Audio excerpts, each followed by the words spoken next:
So Warhammer is back, with Warhammer the Old World going on pre-order on the 6th of January 2024. The game of square bases is finally back with us, or for the first time for new fans. So welcome to Miniature Realms. My name is Stuart. Warhammer Fantasy is my favourite ever war game, and I've played a lot.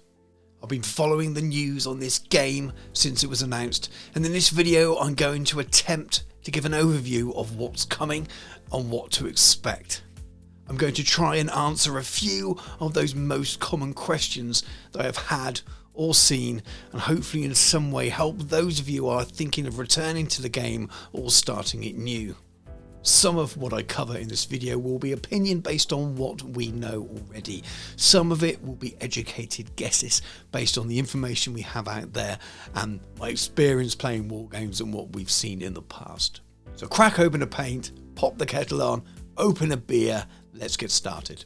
So what is Warhammer the Old World? Is it just fantasy? Well, in short, yes. As clear as they have been that it's a new game, it could have easily have been called 9th edition Warhammer Fantasy. I believe it is really that familiar, so if you've played the game before in a previous edition, you will find it to be Warhammer Fantasy. At least that's my opinion anyway. Essentially, it is a return of that game.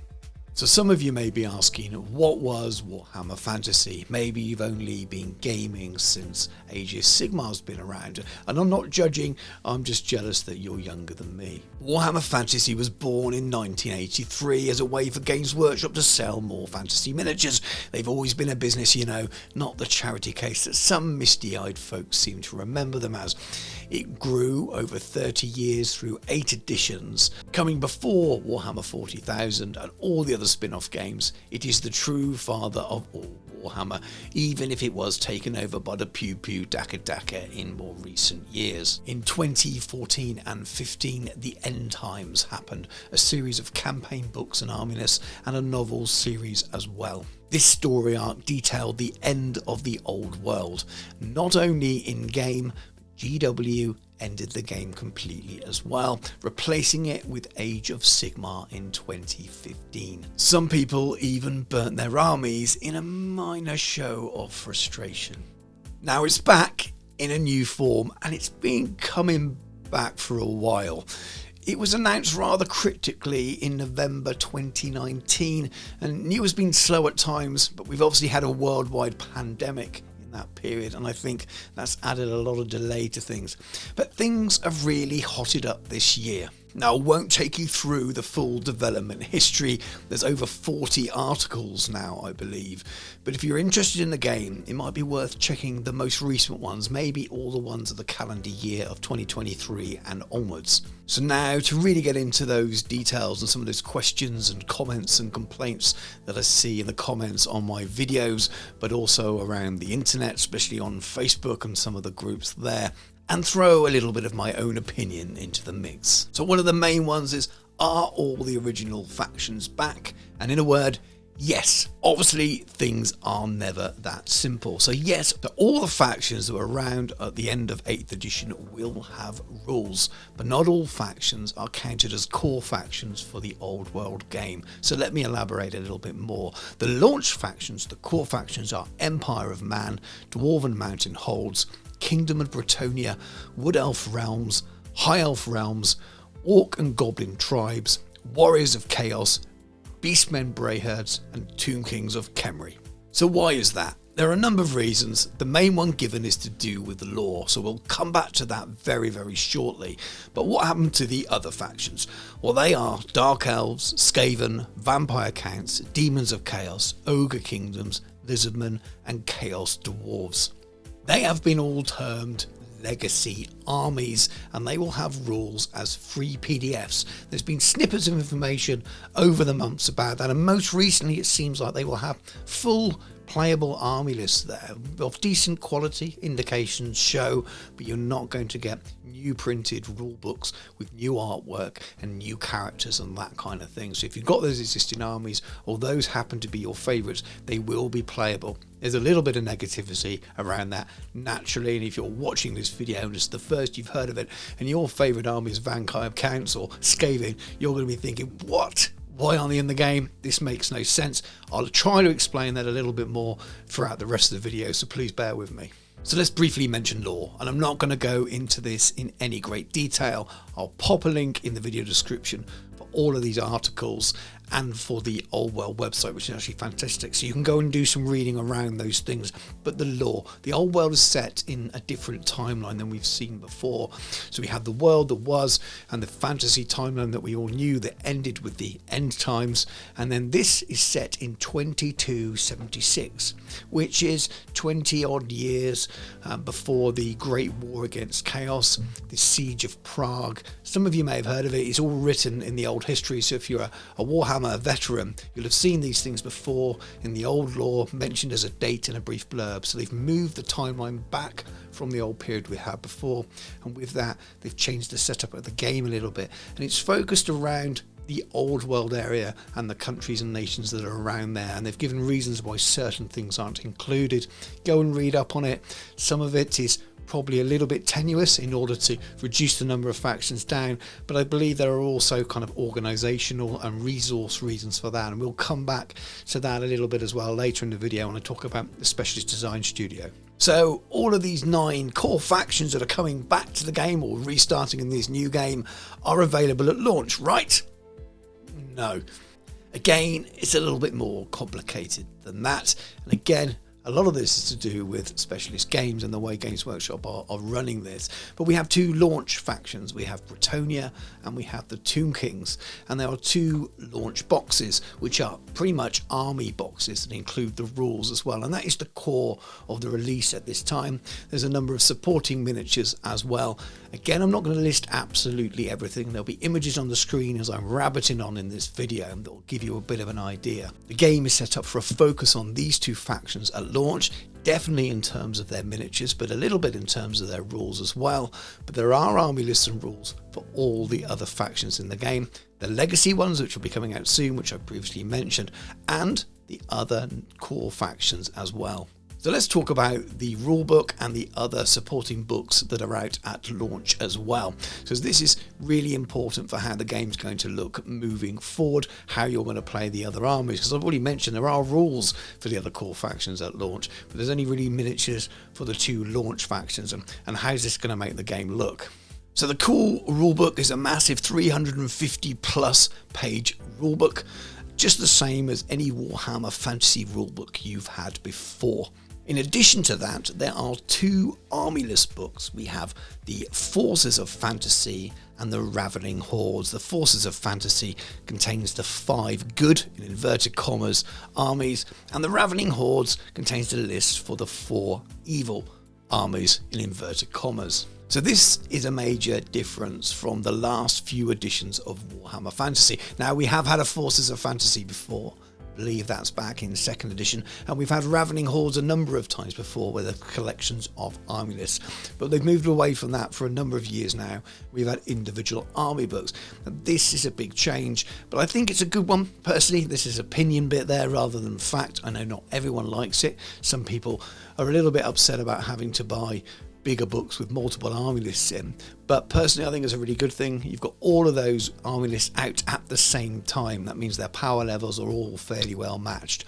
Now, in each of these army lists in these books, you have something that's called a Grand Army, which is the standard army list for those nations. They contain all the rules for all the miniatures that were available at the end of 8th edition, minus some special characters, I believe, that don't fit into the current timeline, but all of the standard units and things that you remember before. Then in addition to this, we have these new booklets called Arcane Journals, and I call them booklets because there are a lot less pages in these, and these are paperback.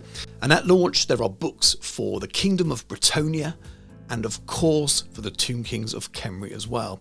Now these will include some extra ways to play the army, so some extra army lists, some themed army lists, as well as some extra special characters and things like that as well. Now people are obviously complaining that you have to buy 5 books on release, and of course you don't. You can get by just with the main rulebook if you like. You can get by just with the rulebook and either of the larger army books, and if you're not playing Bretonnians or Tomb Kings, you may not want those books anyway. Many of the competitive players on the old tournament scene before would buy each army book anyway, and this is essentially buying less books overall, and those smaller books are a lot cheaper than the old army books used to be. So all in all, you're not really spending any more, and I don't understand why people are complaining about so much good content at launch rather than having to wait such a long time for it. Of course, if you're playing one of the legacy armies, it could be quite cheap to get into the game in some ways, because you'll just need the core rulebook and your free PDF army list, and you will have the miniatures still available to buy. Some of those legacy armies are well covered in Age of Sigmar.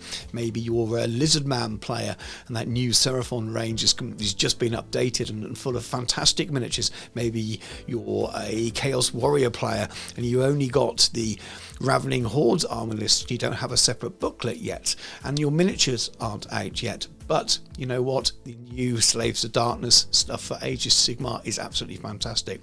So there are pluses and minuses depending on which army you go for. Some have fuller ranges, some for a short period will have no ranges at all. But let's go on to that now and talk a little bit about the model range and what's available. So let's start with the elephant in the room, which is old models. There are lots of old models being used for the old world. When it was announced, people were hoping that there would be full ranges resculpted and released, and of course a company the size of Games Workshop could do that. They have chosen not to do that, and again we'll come back to the business reason I believe for that in a short while when we talk about the SDS, the Specialist Games Studio, Specialist Design Studio. But essentially the facts are we are using a lot of old models with a few little extras. So if we look at the Bretonnian launch box, everything but the new Pegasus Hero is a returning model. So all the old repackaged miniatures that you had before. I quite like some of that Bretonnian range, which is not too bad, but compared to the quality of some of the latest Age of Sigmar miniatures, people rightly would question the quality. There's a reason for this. As I said, we're not just going to get all of these things in one go from Games Workshop. They can't release 9 full factions, all the units. It'll be the biggest launch they've ever done. They can barely keep up with production and supplies as it is at the moment with certain things. So this was never going to happen, unfortunately, and this is the way they can deliver the game to us.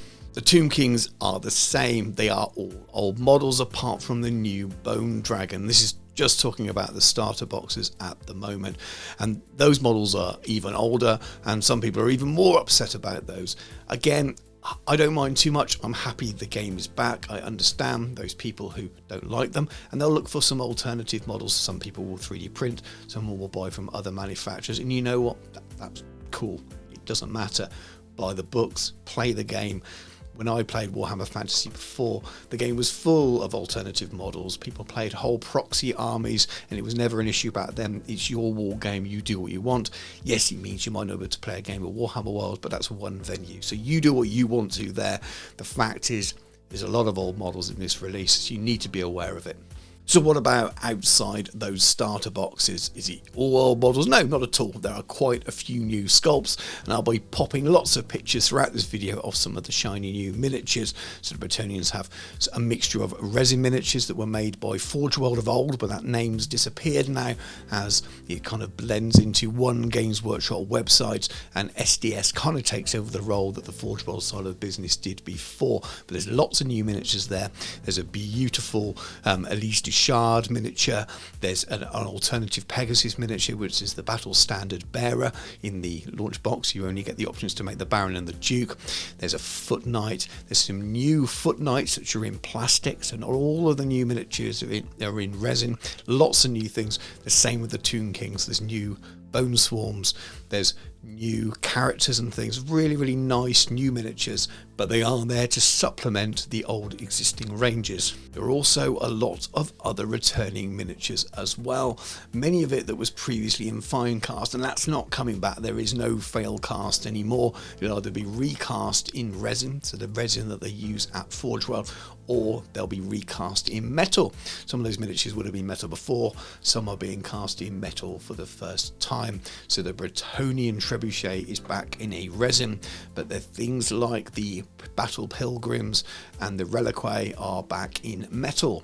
The Mounted Yeomen as well, they're coming back in metal, and they are old sculpts. The Ushabti are coming back in metal before. Again, it's well worth looking at the descriptions before you purchase any of these, just to check it's in a material you're happy with or you like.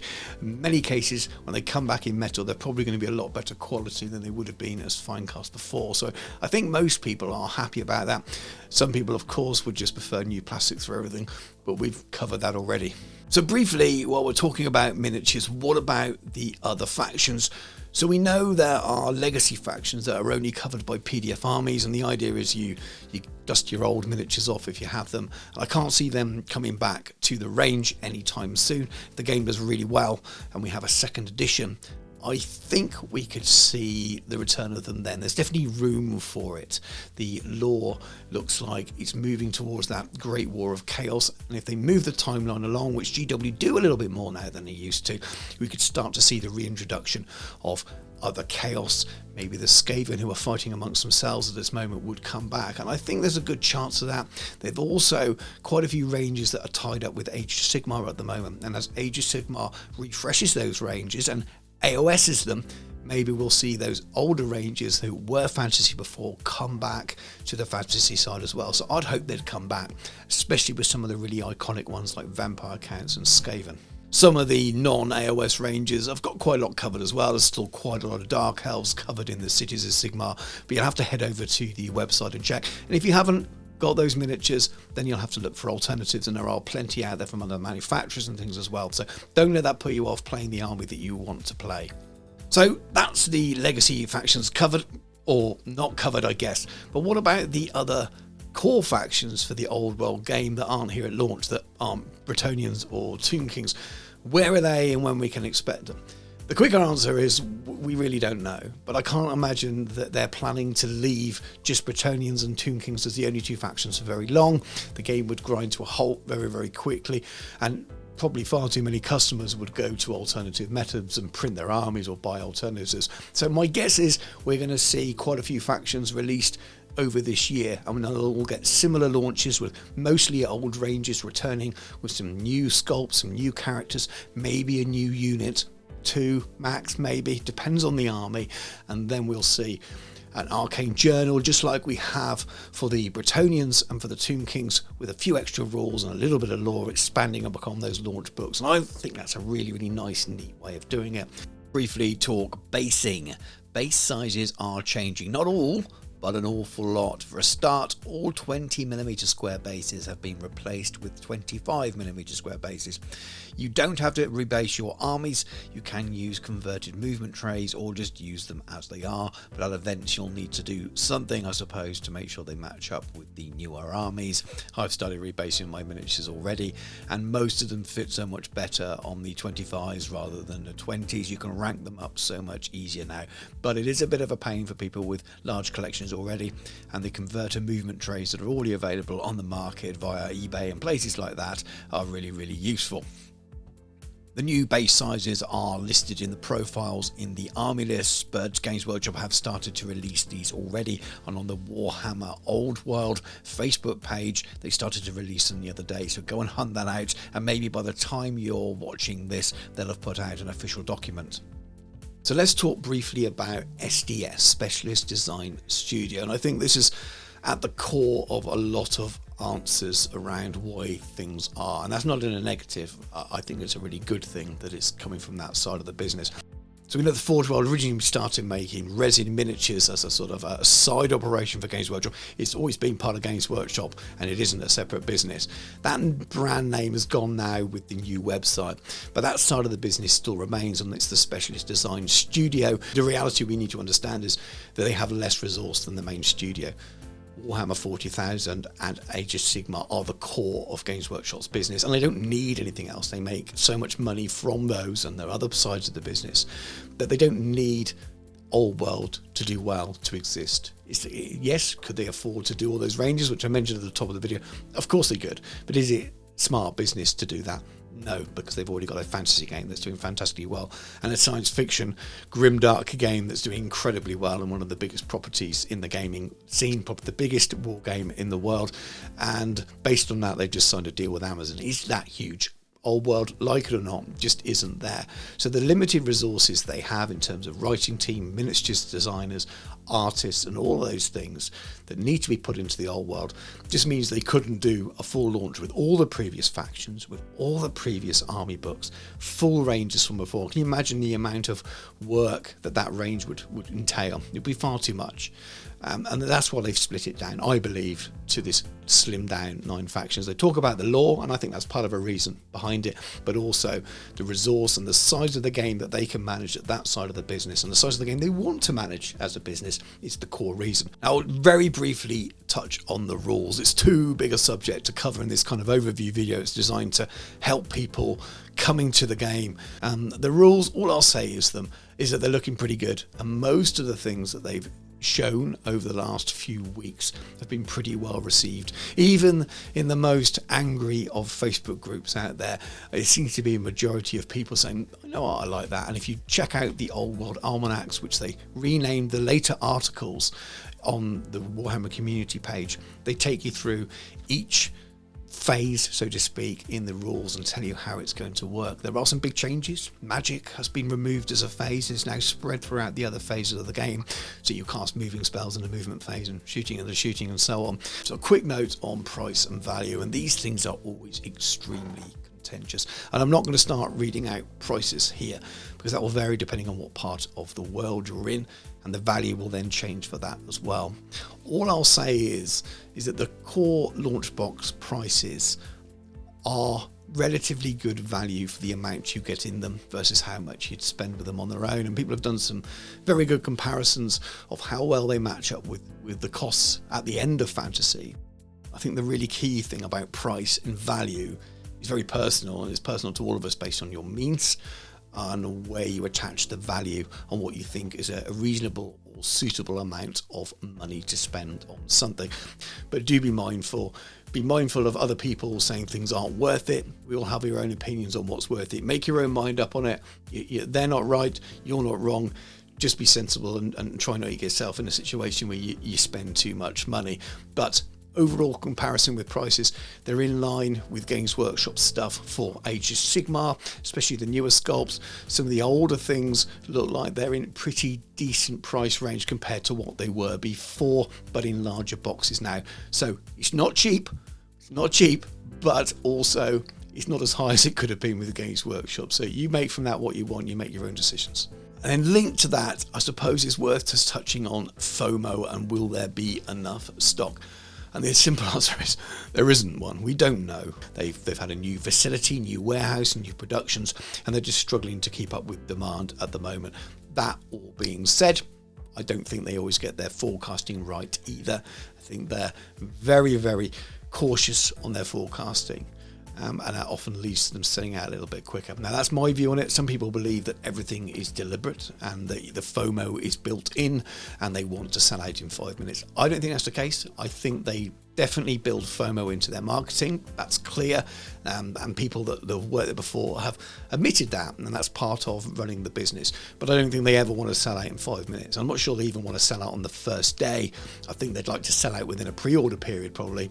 But they definitely don't want to be selling out of things in the first 5 minutes because that's just capping sales. Anyone that's worked in any kind of retail business before will know that that's not good business sense. So I would say they're getting stuff wrong. And they won't be doing it on purpose, but they will be getting stuff wrong. So it'll be interesting to see how the forecasting has been done for this, whether it's right, whether stuff goes out quite quickly. It's frustrating if you can't get stuff. Totally get it. I just hope that all of you are watching this that want to get your new Old World toys are able to get what you want to. Now, that's pretty much the end of the video. I have no idea how long this video will be once I've edited it all together, and that's not the kind of video I usually make. I'm usually sitting more behind the camera painting things. So if you are new to the channel and you found this video, hopefully you found it useful. I imagine a lot of the stuff that I've said here won't be new to you at all. There will be people that have watched this and really disagree with what I've been saying, especially the things that are slightly supportive of Games Workshop. yeah, pop it in the comments, keep it respectful. I'll happily have a friendly debate with anyone about it. I'm not affiliated to GW, I'm not on an NDA, I don't have any pre-access to any of the stuff, so I'm waiting like you guys. I think they're a great company. I know people that work there, they're lovely people. If they get their business practices wrong sometimes as well, I'll agree with that. So let's try and keep it respectful and respect other people's opinions on it in the comments as well. But that being said, if you are new to the channel, just check out the other videos. There's loads of stuff on there that's to do with Warhammer the Old World, mostly painting tutorials.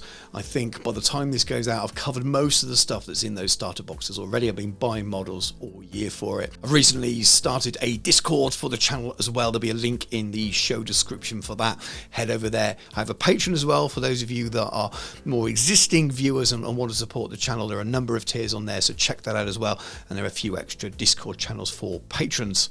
But anyway, thank you very much for watching this video. As I said, it's something slightly different to what I normally do, but I've had so many questions relating to a lot of the stuff I've covered in this video. I thought it'd be fun to put something together and get it out just before launch. Thank you very much for watching. Take care, and I'll catch you soon.